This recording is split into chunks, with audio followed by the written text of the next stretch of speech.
اللہ کا قرآن کہتا ہے کہ جب میری رحمت تمہیں ملے تو خوشی کا اظہار کیا کرو.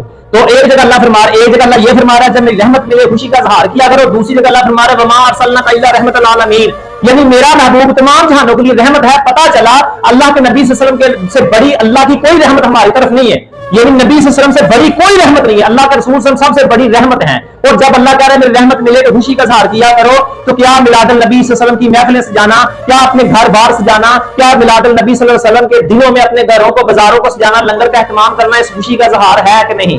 آئیے پہلے قرآن سنتے ہیں پھر اس مسئلے پر بات کرتے ہیں. قل بفضل اللہ وبرحمتہ فبذلک فلا یفرحوا هو خیر مما یجمعون، تم فرماؤ اللہ کے فضل اور اس کی رحمت پر ہی خوشی منانی چاہیے، یہ اس سے بہتر ہے جو وہ جمع کرتے ہیں. جب اللہ خود فرماتا ہے کہ جب میرا فضل یا میری رحمت ملے تو اے مومنو خوشی منایا کرو، تو آپ بتائیں رسول اللہ صلی اللہ علیہ وسلم جو احسان عظیم ہے اللہ کا، کیا وہ ہم پر اللہ کا فضل نہیں ہے؟ کیا وہ اللہ کی رحمت نہیں ہے؟ اللہ تو خود فرما رہا ہے وما ارسلناک الا رحمۃ للعالمین، یعنی میرا محبوب تمہارے لیے رحمت ہے. تو جب رسول اللہ رحمت ہیں تو اللہ رحمت ملے تو اللہ کہتا ہے خوشی منایا کرو. تب جب رسول اللہ صلی اللہ علیہ وسلم رحمت ہیں تو ہم میلاد النبی کی صورت میں خوشی نہ منائیں تو کیا کریں؟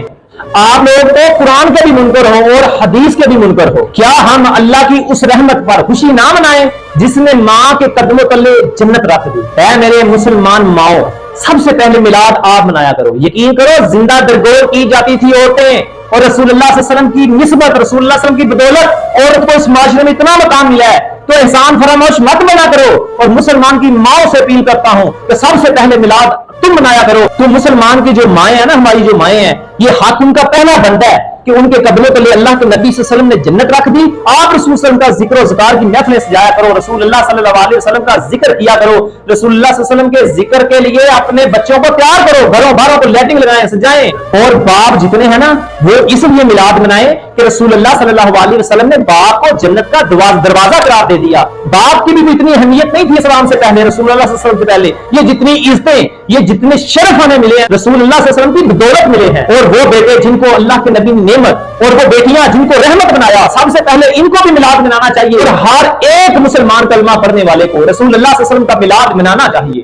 رسول اللہ صلی اللہ علیہ وسلم کے ذکر و ذکار کی محفلیں کرنی چاہیے. رسول اللہ صلی اللہ علیہ وسلم کے 12 ربیع الاول لنگر شریف کا خاص انتظام کرنا چاہیے.